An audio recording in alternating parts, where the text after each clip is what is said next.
The war happening in Israel right now is linked to Philistia, but there's another dangerous player involved that many people have heard of: Hezbollah. The Hezbollah has been sending missiles since this conflict began, announcing that they are allied with Hamas. They've even referred to scripture as part of their motivation, referencing prophecies like Ezekiel 38 and 39. On Friday night, I dive deeper into the Ezekiel 38 and 39, which many believe speaks about end times events. Tonight, though, we're focusing on Psalm 83, a chapter that has come up repeatedly in prophetic discussions, particularly regarding Israel and the end times. In many prophecy circles emphasize Psalm 83, and there are numerous books that explore its possible fulfillment in modern times. Psalm 83 begins as a prayer, a song attributed to Asaph. It opens with a call to God: "Do not stay quiet, do not be silent, for behold, your enemies make an uproar. Those who hate you have exalted themselves. They make shrewd plans against your people and conspire together against your treasured ones." The psalm continues describing these enemies' intention. They said, "Come, let us wipe them out as a nation, so that the name of Israel will no longer be remembered." They conspired with one mind and formed a covenant against Israel. The enemies listed include the tents of Edom, the Ishmaelites, Moab, the Hagrites, Gabal, Ammon, Amalek, Philistia, the inhabitants of Tyre, and even Assyria, all acting as allies.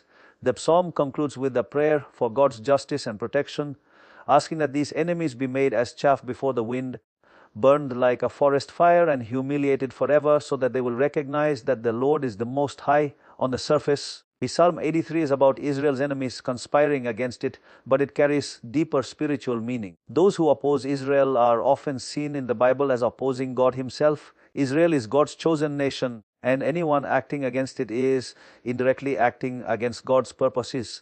Even when this opposition comes from groups who claim to act in God's name, it is ultimately rebellion against God's plan. From Pharaoh's courts in ancient Egypt to the horrific planning of the Holocaust to modern attacks by Hamas or Hezbollah, history repeatedly shows that attempts to wipe out Israel have been met with fierce opposition. The psalm even uses the Hebrew word aram, meaning subtle or shrewd, the same word first used in Genesis 3:1 to describe the serpent, a reference to Satan.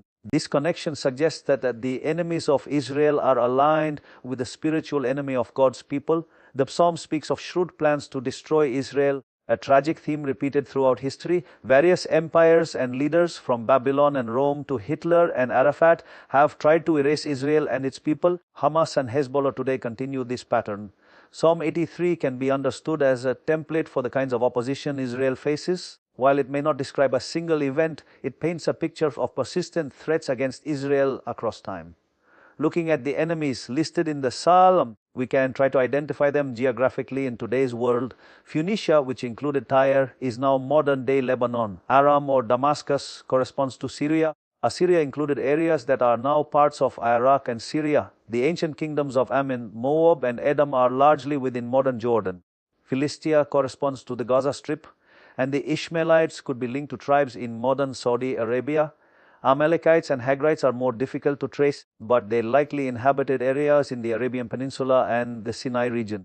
Mapping these ancient peoples to modern nations helps us understand how the psalm's enemies correspond to current geopolitical players. Psalm 83 also seems to find historical fulfillment in two major events in Israel's modern history. The first was Israel's declaration of independence in 1948. On May 14th of that year, David Ben-Gurion announced the re-establishment of the nation of Israel. This marked the first time in nearly 2,000 years that Israel existed as a recognized nation. Immediately, surrounding nations mobilized against Israel, seemingly fulfilling the psalm's description: "Come, let us wipe them out as a nation." Forces from Lebanon, Syria, Jordan, Iraq, Egypt, and Saudi Arabia attacked Israel, echoing the alliance of enemies described in Psalm 83. The birth of Israel and the attempt to destroy it at the same moment stands out as a remarkable fulfillment of prophecy. The second significant event is the Six-Day War in 1967. This war involved Arab armies surrounding Israel and threatening to annihilate it. Israel, facing what seemed like certain destruction, took preemptive action. The alignment of enemies, Syria, Jordan, Iraq, Egypt, and others, again mirrors the coalition described in Psalm 83. Israel's miraculous survival in both the 1948 War of Independence and the Six-Day War underscores the recurring theme of Psalm 80:30. Despite conspiracies against them, God protects Israel and vindicates His people. There are more recent examples that echo Psalm 83 as well.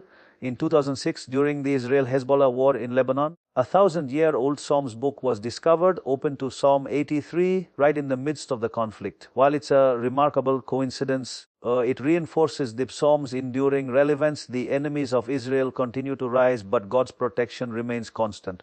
Currently, the war in Israel involves Hamas in Gaza and Hezbollah in Lebanon. Both groups are sponsored by Iran and are allied in their efforts against Israel. Psalm 83 Zine 7 specifically mentions Philistia and the inhabitants of Tyre working together, which can be seen as symbolic of the Hamas-Hezbollah alliance. Hezbollah has been launching missiles from Lebanon, while Hamas continues attacks from Gaza.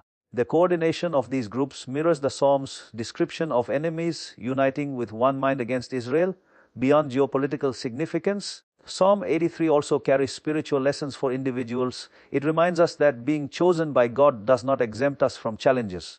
Even God's chosen people face opposition and threats. For believers, this psalm is a call to remain faithful and to seek God's protection and guidance. It teaches that enemies will always exist, but God's sovereignty remains supreme. We should be aware of spiritual battles, as those who oppose God and His purposes often manifest their opposition in tangible ways in the world. When interpreting Psalm 83, it's important to balance caution and discernment. While many see it as prophecy that could apply to modern events, it also has historical applications and spiritual lessons. The psalm may have multiple fulfillments, including the birth of Israel, the reunification of Jerusalem, and possibly future events. It shows patterns of conspiracy war and divine intervention that recur throughout history. Understanding these patterns can help us make sense of current events without assuming every conflict is a direct fulfillment of prophecy. Psalm 83 also emphasizes the importance of remembering God's faithfulness. Despite the repeated attempts of nations to destroy Israel, God has preserved the Jewish people and the nation. This consistency throughout history serves as a reminder that God's promises endure. It challenges us to trust in His sovereignty and seek His guidance in our own lives. Even when opposition seems overwhelming, the psalm assures us that God is in control and will ultimately vindicate His people. The war today highlights this ongoing struggle. Hamas and Hezbollah's actions, supported by Iran, demonstrate the continuing relevance of the enemies listed in Psalm 83. While the modern context differs from ancient times, the core theme remains. Opposition to Israel is, in a spiritual sense, opposition to God. The alliances, plans, and attacks mirror the Psalm's description, showing that the patterns outlined in Scripture continue to unfold in the world around us. Psalm 83 is not only about prophecy, it is also a call to action in prayer. As the psalmist prays for God to intervene, we are reminded to turn to God in times of crisis.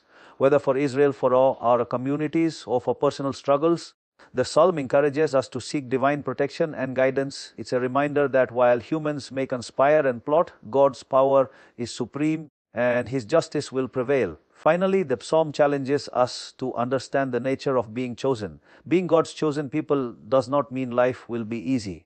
It comes with responsibility and the reality of opposition, yet it also comes with the assurance that God is with us. Psalm 83 teaches resilience, faith, and dependence on God, even in the face of overwhelming challenges. For Israel, for believers, and for anyone facing opposition, it is a timeless reminder of God's protection, justice, and faithfulness. In conclusion, Psalm 83 is a profound chapter that combines history, prophecy, and spiritual teaching. It highlights the enemies of Israel, both ancient and modern, and shows the patterns of opposition that have existed for thousands of years. From the birth of the modern nation of Israel in 1948 to the Six-Day War in 1967, and even the 2006 Israel-Hezbollah conflict, we see echoes of the Psalm's warnings and prayers. Today, the ongoing conflict involving Hamas in Gaza and Hezbollah in Lebanon continues to reflect the Psalm's themes. As we study Psalm 83, we are reminded of God's faithfulness, the reality of spiritual opposition, and the importance of trusting in His sovereignty. It challenges us to remain vigilant, to pray, and to remember that God's power is greater than any human conspiracy or plan. The psalm is as relevant today as it has ever been, offering guidance, warning, and hope for all who seek God's protection and wisdom.